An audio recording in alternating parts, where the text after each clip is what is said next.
Hello மக்கா, எப்படி இருக்கீங்க? நல்லா இருக்கீங்களா? நான் இன்னைக்கு போனதான் மிஞ்சரை பகவதி அம்மன் கோவில். இது ராமர் பகவதி அம்மன் கோவில்னு சொல்லுவாங்க. நான் இந்த கோவிலுக்கு இன்னைக்கு இந்த மட்டும் இல்லை, நான் அடிக்கடி நிறைய நாள் போயிருக்கேன். என்னன்னா இந்த கோவில் கொஞ்சம் சேதம் அடைஞ்சிருக்கு. அது மட்டும் இல்லை, இந்த கோவிலுக்கு நின்றுட்டு ஒரு வரலாறு உண்டு. இந்த கோவில் என்னன்னா, ராமர் சீதையை காப்பாற்றி கூட்டிட்டு இதில் தான் இருந்தது. அதனால தான் இதை ராமர் பகவதி அம்மன் கோவில்னு சொல்லுவாங்க. இதுக்கு முன்னும் வேற ஒரு இடம் உண்டு, சீதை கண் இருக்க இடம். அந்த இடத்துல சீதையை கடத்தி வச்சிருந்தது ராவணன்.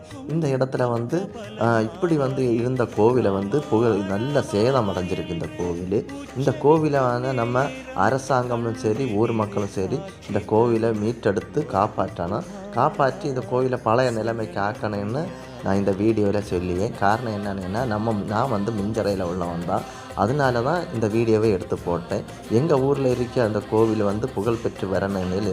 ஏன்னா இது இந்தியாவுக்கே தமிழ்நாட்டுக்கே ஒரு பெருமை உள்ள வரலாற்று சிறந்த ஒரு கோவில். அதை நம்ம காப்பாற்ற வேண்டியது நம்ம இந்தியரான நம்ம கடமை. அதனால தான் இந்த வீடியோ எடுத்து நம்ம சொல்லியது. எனக்கு ஒரு வாய்ப்பு கிட்டினதை நான் உங்களுக்கு இந்த மாதிரி இடத்துல சொல்லியேன். ஏன்னா இந்த கோவில் ரொம்ப புகழ்பெற்ற கோவில்.